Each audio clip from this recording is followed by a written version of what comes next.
Hello, China's defense minister has issued a stark warning. Foreign interference in Taiwan is, quote, doomed to fail.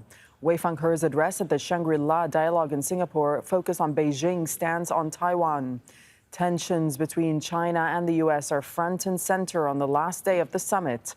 On Saturday, the U.S. Defense Secretary Lloyd accused Beijing of intimidation and aggression towards Taiwan.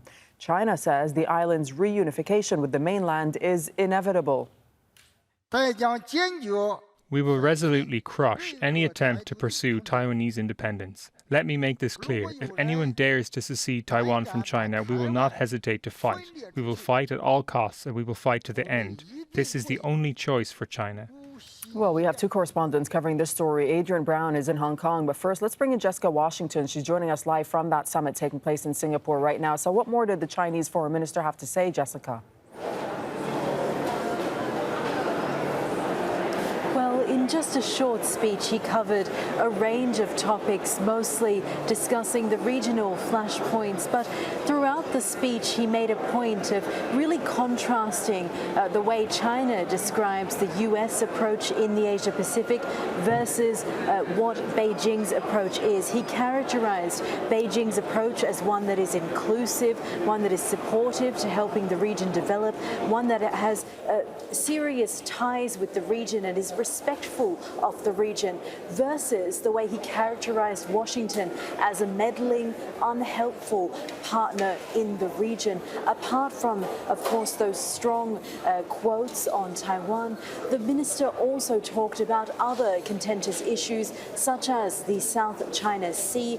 He raised that he himself and his counterparts in ASEAN have successfully been able to manage these issues, and that freedom of navigation is in fact not under threat, as the U.S. minister said yesterday in his address. He also added, when talking about the South China Sea, that it is important that countries that are actually in the region should prevent countries that are outside the region from turning these waters into troubled seas. So throughout the speech, really a message that the Asian region is for Asia to manage, and that the U.S. should really not meddle in its affairs. China also the Chinese minister also throughout the speech accused Washington of attempting to bully China. That was something that he alluded to many times throughout the speech. He also stressed that Beijing would never bully other countries in the region, and he really stressed that that is the point of difference between Washington and Beijing's approach. All right, thank you so much. Jessica Washington reporting for us from Singapore. Let's get the view from Hong Kong and bring in Adrian Brown. So does China have reason to feel threatened, Adrian? Well, we've heard talk before about war over Taiwan, not just from China, but also, of course, from the United States. It's been going on for decades. We've heard this hostile language time and time again. The difference now, of course, is that militarily, China is much stronger than it was 5 years ago and, of course, 10 years ago. It now has an aircraft carrier and several more in the pipeline. The message, the overriding message coming from the defense minister from China today was this: the time for trying to contain China is over.